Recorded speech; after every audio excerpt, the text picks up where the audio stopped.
श्री विठ्ठल रुक्मिणी मंदिर पंढरपूर, श्री स्वामी समर्थ अक्कलकोट यासारखी महत्त्वाची देवस्थाने असलेल्या सोलापूर जिल्ह्यासाठी रस्ते जाळे मजबूतीचे महत्त्व मोठे आहे.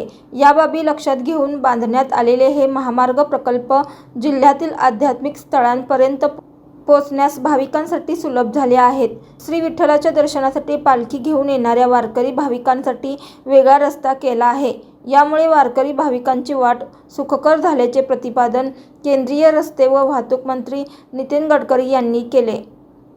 संत ज्ञानेश्वर महाराज व संत तुकाराम महाराज पालखी महामार्गाच्या कामांची प्रत्यक्ष पाहणी केंद्रीय रस्ते वाहतूक व महामार्ग मंत्री नितीन गडकरी यांनी आज केली.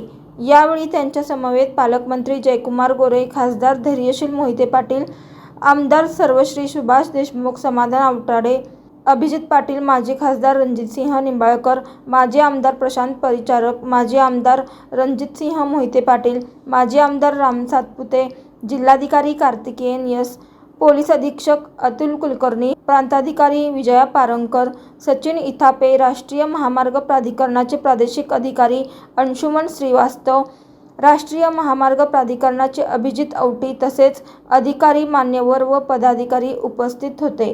अशाच नवनवीन अपडेटसाठी जनता राज्य न्यूज चॅनलला सबस्क्राईब करा, लाईक करा आणि शेअर करायला विसरू नका.